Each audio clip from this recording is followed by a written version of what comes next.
Aku dengan Syafiq dah jumpa satu restoran autentik makanan Thai yang makanan Thai dia memang sedap sebiji macam dekat Thai. Lagi dia punya tom yum ni. Lepas tu kau tahu lah macam-macam makanan lain. Macam ada ayam gajus ni, ada sate. Yang lagi best, ada private room, boleh karaoke lagi weh. Memang best. Hello, what's up guys? Kali ni jom kita nak bawa korang makan dekat Napa Refine.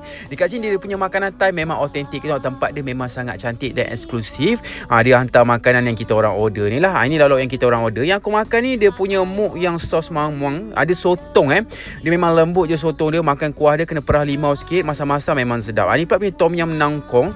Tom yum dia memang pekat gila. Rasa tom yum Thai tu ada sotong, ada udang. Udang dia besar-besar tapi kuah dia memang pekat dan sedap. Ni pula dia punya cow out mun pau. Dan nasi ni ada macam-macam. Ada ketam. Kau tengok lah weh, dia ada sos dia. Memang sedap. Makan panas-panas dekat dalam bowl ni. Yang aku makan dia pula dia punya goi pat mek mamuang. Dia ayam macam ayam gajus macam tu lah. Makan dengan nasi. Memang sedap lauk ni semua. Jujur aku cakap semua makanan Thai dekat Napa Refine ni memang sedap-sedap sebiji rasa macam dekat Thailand weh. Tempat dia memang sangat estetik, cantik dan selesa lah kau nak makan dengan family kan. Ni dia punya pula Thai sate, cicar dengan kuah kacang ni memang sedap. Dia punya sate dia memang well marinate tau.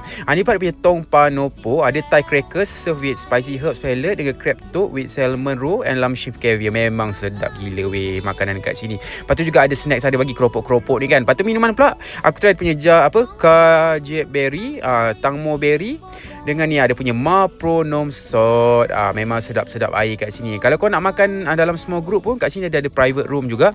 Boleh buat macam small event macam ni. Siap ada live cooking chef depan korang. Lepas tu kau nak lagi bilik yang kecil sikit, ada bilik yang ada untuk family untuk makan lah. Siap boleh karaoke kat sini. Siap ada private toilet juga tau. So korang ajak family kau semua makan dekat Napa Refine, okay? Apa-apa pun jom kita makan.